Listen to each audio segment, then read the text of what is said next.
মই গুৱাহাটী যাওঁ, মোৰ নাগৰিক সভালৈ যোৱাৰ সময় নাই আৰু এতিয়া এটা কথা আমি স্পষ্টকৈ কৈ দিছো শান্তি সম্প্ৰীতি যোনে বিঘ্নিত কৰিছে সেইকেইটাক দিয়ক, শান্তি সম্প্ৰীতি নিজে ঘূৰি আহিব, নহলে আমি ধৰালে কথাবোৰ বেয়া হ'ব। এইবোৰ মিটিং কৰি শান্তি সম্প্ৰীতি আনে? শান্তি সম্প্ৰীতি মিটিঙৰ যোগেদি আহে নেকি? যিকেইটা বেয়া কাম কৰিছে, জাতীয় সংগঠনৰ নেতাক, আমাৰ শিৱসাগৰৰ দল সংগঠনক বুলি কৈছে, তাক ঘূৰাই থলে শান্তি সম্প্ৰীতি ঘূৰি আহিব।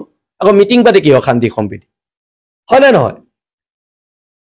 স্পষ্টকে টিভিত ওলাই আছে, এটা লৰাই বাংলাদেশী খেদাত বাধা দিছে, তাক থৈ দিলে শান্তি সম্প্ৰীতি ঘূৰি আহিব, খেল শেষ।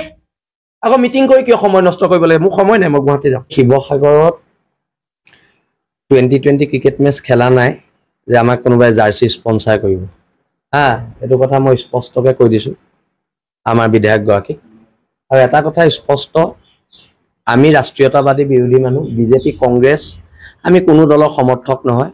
আমি জাতীয়তাবাদী চিন্তাধাৰাৰে সদায় ডাঙৰ হৈ আহিছো আৰু জাতীয়তাবাদী চিন্তাধাৰাৰে আমি জীৱনটো থাকিম। আৰু এটা কথা স্পষ্ট, শিৱসাগৰত যিটো এতিয়া শান্তি সম্প্ৰীতিৰ কথা কোৱা হৈছে, শান্তি সম্প্ৰীতিটো কোনে ভাঙিছে সেই কথাখিনি শিৱসাগৰ ৰাইজে চাই আছে। এতিয়া আমিও দিম খিলঞ্জীয়াৰ ৰণসংকাৰ শিৱসাগৰৰ পৰা, কাইলৈ ডেট ঠিক কৰা হ'ব। যুঁজলতো আমিও সাজু, সেইটো কথা কালিও কোৱা হৈছে, আজিও কৈছো। আৰু এটা কথা স্পষ্ট, শান্তি সম্প্ৰীতি কেৱল আমি বৰ্তাই নাই, শান্তি সম্প্ৰীতি আজি এজন জাতীয় সংগঠনৰ নেতাক মানুহ ওলাই আহিছে ধৰ্মীয় শ্লোগান দি এইবিলাক কথা বতৰা সহ্য কৰা হ'ব নেকি? মোৰ চিতু বৰাৰ লগত মতবিৰোধ আছে, কিন্তু খিলঞ্জীয়া হিচাপে মই সদায় চিতু বৰাৰ পক্ষত মই থিয় দিম। আজি কাৰোবাৰ লগত মতবিৰোধ থাকিব পাৰে, কিন্তু বসন্ত গগৈ পক্ষত যদি বসন্ত গগৈ বিপদ হয়, আমি একগোট হ'ম।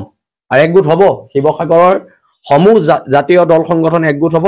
আৰু কোনখিনি হ'ব? যিখিনি গণভিত্তি আছে তেওঁলোক একগোট হ'ব। কাৰোবাৰ সংগঠনত অকল নিজেই প্ৰেচিডেণ্ট, নিজেই ছেক্ৰেটাৰী, সেনেকুৱা সংগঠন নালাগে আমাক। গণভিত্তি থকা সংগঠন একলগ হ'ব। আৰু সেইকাৰণে আমি এখন ঐক্যবদ্ধ সংগ্ৰাম কৰিম খিলঞ্জীয়া মানুহৰ প্ৰভুত্ব ৰক্ষা। এই এমুঠিমান মানুহ আছো তাৰপিছত আকৌ ইয়াত ধৰ্ম নিৰপেক্ষতাৰ কথা আহে। হিন্দু বাংলাদেশী যেতিয়া আমি বিৰোধ কৰো, আমি খুব ভাল জাতীয়তাবাদী মানুহ। আমি মুছলমান বাংলাদেশী যেতিয়া বিৰোধ কৰো, আমি লগে লগে সাম্প্ৰদায়িক বিজেপিৰ এজেণ্ট। এই প্ৰশ্নটো যদি অখিল গগৈ ডাঙৰীয়াই কৈছে যে কোনোবা দল সংগঠনক স্পন্সাৰ কৰিছে, আপুনি মুখ্যমন্ত্ৰীক মুকলিকৈ প্ৰত্যাহ্বান জনাই আপুনি সোধক যে মুখ্যমন্ত্ৰীয়ে কোন দল সংগঠনক স্পন্সাৰ কৰিছে। সোধক তেখেতক, তেখেতে ক'ব নহয় কাক কৰিছে কাক নাই কৰা।